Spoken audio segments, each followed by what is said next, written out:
Hello guys, সবাই কেমন আছেন? আশা করি সবাই ভালো আছেন। আজকে আমরা ছোট একটা পিকনিক আয়োজন করছি, যেখানে আছে হাঁসের মাংস। 4টা হাঁস আমরা নিলাম। তারপর হচ্ছে এখানে আমরা এখন হচ্ছে কাটাকুটি শেষ, এখন হচ্ছে এগুলা রান্না করব, তার জন্য আয়োজন করতেছি সব কিছু। আশা করি ভিডিওটা ভালো লাগলে সবাই শেয়ার করবেন এবং ফলো দিয়ে সাথে থাকবেন। আপনাদের একটু সাপোর্ট পেলে হয়তো অনেক কিছু এই পেজটা একটু আগাতে পারবে। যাই হোক, এখন শুরু করা হলো রান্না। এই যে পেঁয়াজ, মরিচ, আদা, রসুন এগুলো দেওয়া হলো, আস্তে আস্তে সব কিছু দিতেছি। আপনারা সবাই পাশে থাকবেন।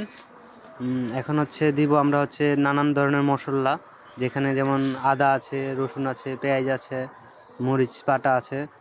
সব কিছু আমরা আসলে ব্লেন্ডার করে নিছি, কারণ আমরা ছেলে মানুষ তো বাটার মতো অভ্যাস নেই, যার কারণে আমরা ব্লেন্ডার করে নিছি সব কিছু।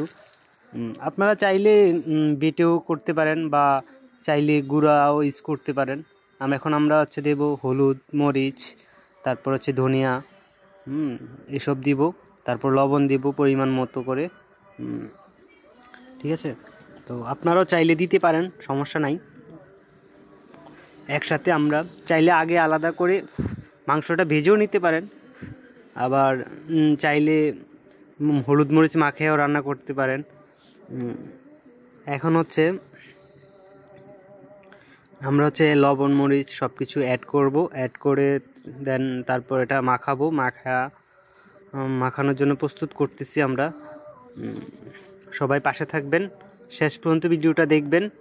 এই যে দারচিনি, তারপর হচ্ছে এগুলা দিতেছি।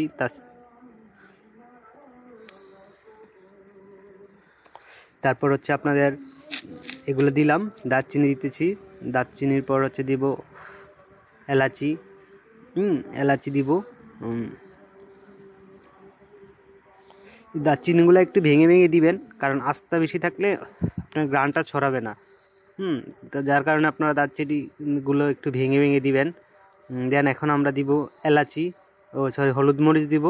হলুদ মরিচ দেওয়ার পরে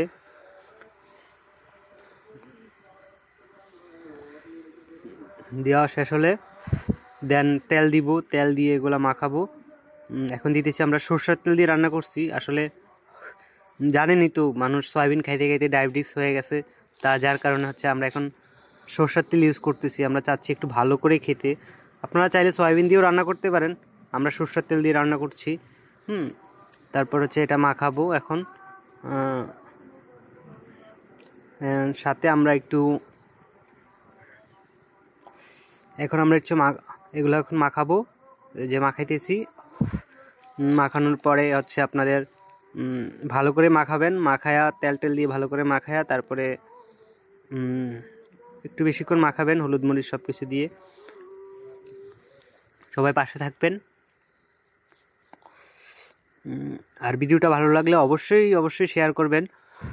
আর যারা পারেন না, যারা ব্যাচেলার লাইফে থাকেন, তারা অবশ্যই রান্না করবেন এভাবে, অনেক ভালো হবে। তারপর আমরা দিলাম হচ্ছে এখানে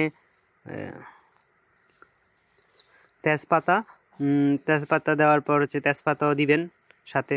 আরও অনেক কিছু অ্যাড করা যায়, কিন্তু আমাদের কাছে যা আছে তা দিয়ে আমরা আসলে রান্না করার চেষ্টা করছি। এখন হচ্ছে আমরা মাখাবো। তেজপাতাগুলো একটু ছিঁড়ে ছিঁড়ে দিবেন, তাহলে ঘ্রাণটা ভালো হবে। চাইলে একটু পোড়া দিয়েও বা একটু দিতে পারেন, হালকা করে একটু আগুনে ছেঁক দিয়েও পাতাগুলো দিতে পারেন, একটু মচমচ হয়ে যাবে। এখন মাখাবো। এবার লাগাতে এটা অ্যাড করতে হবে। তো এই ভিডিও কিন্তু আমার ভিডিও সব একবারে অ্যাড করে ফাটাইতে হবে, কিন্তু রিলস দেওয়া যেত না, এমনি আপলোড করতে হবে। তুই সব অ্যাড করে আমার ফাটা রিলস দিলে একটা যাইতো না, 90 সেকেন্ড পর্যন্ত যাইব। তুই অ্যাড করে আমার ফাটা, তোরটা তো ফাংশন বেশি।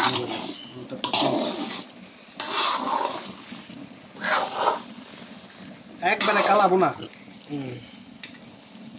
বসেছে না।